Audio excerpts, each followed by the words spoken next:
સુરતના અડાજણ ગોરાટ વિસ્તારમાં આવેલ ગોરાટ હનુમાન મંદિર બચાવવાનો નારો છેલ્લા ઘણા સમયથી તેજ બન્યો છે। ત્યારે હવે ચૂંટણીના માહોલ વચ્ચે અપક્ષ ઉમેદવારે હનુમાન મંદિર બચાવવા માટે દાવેદારી કરી હોવાનું સામે આવ્યું છે। સુરતમાં સ્થાનિક સ્વરાજ્યની ચૂંટણીનો માહોલ જામ્યો છે, પરંતુ આ ચૂંટણી વચ્ચે ઘણી જગ્યાએ વિરોધ જોવા મળી રહ્યો છે। સુરતના રાંદેર વિસ્તારમાં હનુમાન મંદિરને બચાવવા અપક્ષ ઉમેદવાર દાવેદારી નોંધાવી છે અને તેઓએ મુદ્દો ઉઠાવ્યો છે કે જો આ મંદિર નહીં બચે તો અમને લોકોને હેરાનગતિ છે। ત્યારે આપણે સીધા એમની સાથે જ વાતચીત કરીશું કે શું છે આખો મુદ્દો અને શા માટે તેમને દાવેદારી નોંધાવી પડી। જી, આપનું નામ? મારું નામ પટેલ તરુણકુમાર અશ્વિનલાલ છે। આપ દ્વારા રાંદેર વિસ્તારમાં ગોરાટ વિસ્તારમાં દાવેદારી નોંધાવવામાં આવી છે અપક્ષ તરીકે, શા માટે આ ફરજ પડી? જ્યારે સ્થાનિક નગરસેવકો હતા એ લોકોએ કોઈ જ કામ ન કર્યા, એટલા માટે અમારે આજે આ અપક્ષ ઉમેદવારી નોંધાવવી પડી છે। શું મુદ્દો છે અપક્ષ ઉમેદવારીનો? અમારો મુદ્દો એક જ છે કે અસનધારો સરસ રીતે લાગુ થાય અને અસનધારાના જે નિયમો છે ચુસ્તપણે લાગુ કરે, એ જ મુદ્દો છે અમારો। ગોરાટ હનુમાન મંદિરનો પણ એક મોટો મુદ્દો છે, એ આખો મામલો શું છે? એ આખા મામલામાં જે મંદિરની દિવાલ અને વિધર્મીઓ માટે બનાવેલ એપાર્ટમેન્ટની દિવાલ જો એક જ હોય તો એ વસ્તુ નહીં સહન થાય।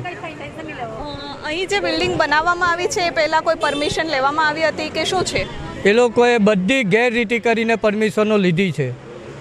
અને જો તમે જીતી જશો તો આના માટે શું મુદ્દો રહેશે? અમે આના માટે સૌ પ્રથમ પહેલાં એ જ કામ કરીશ કે અમારું મંદિર બચે અને આ બિલ્ડિંગોને સીલ થાય। ચોક્કસપણે આપણે અપક્ષ ઉમેદવાર પાસે જાણ્યું કે મંદિરને બચાવવા માટે તેમને અપક્ષ ઉમેદવારી કરી છે। આપણી સાથે થોડીક મહિલાઓ ઉપસ્થિત છે, આપણે તેમની પાસેથી જાણીશું કે શું છે આખો મુદ્દો અને શા માટે તેઓ વિરોધ કરી રહ્યા છે। મેમ, આપનું નામ? પૂર્વી માનસાતા।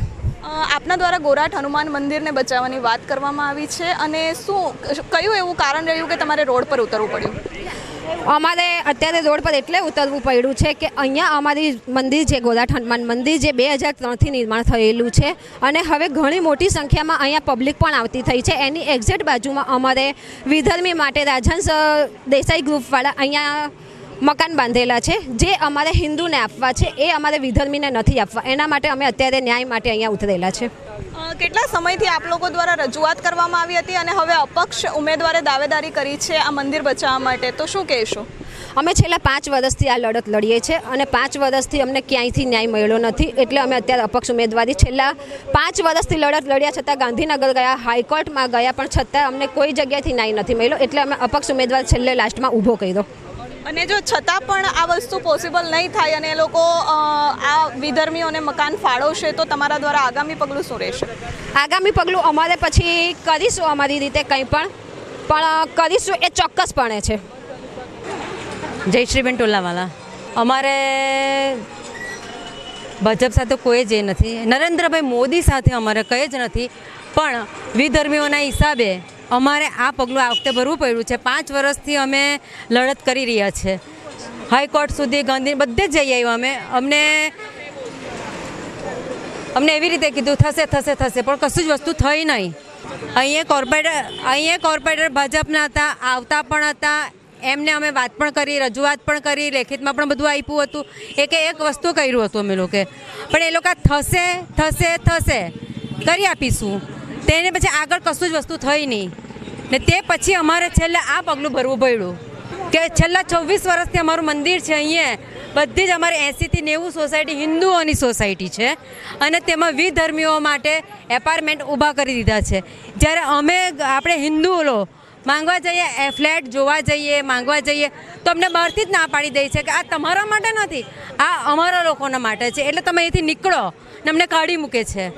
ને એ લોકો અહીંયાથી આવતા જતા માંસના ટુકડા, હાડકા એ બધું જ નાખતા જાય છે।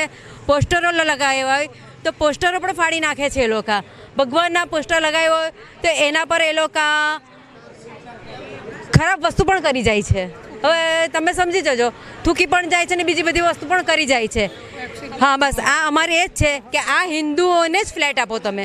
અહીંયાના કોર્પોરેટર કશું જ કરતા નથી, જ્યારે એ લોકોને જોઈતું હોય ત્યારે આવે છે ને તે પછી એ લોકોનું કામ પતી જાય, એ લોકો મોઢું પણ બતાવવા નથી આવતા ને મોદીના નામે વોટ લે છે ને મોદી સાહેબને એ લોકો બદનામ કરે છે। ચોક્કસપણે આપણે મહિલાઓ પાસેથી પણ સાંભળ્યું કે અત્યારે જે ગોરાટ હનુમાન મંદિર છે તેને બચાવવા માટે તેઓ આગળ આવી રહ્યા છે અને આ મંદિરને બચાવવા માટેની જ તેમની પહેલી પ્રાયોરિટી છે। કેમેરામેન મુન્ના મલબારી સાથે ધરતી પટેલ, S24 ન્યૂઝ, સુરત.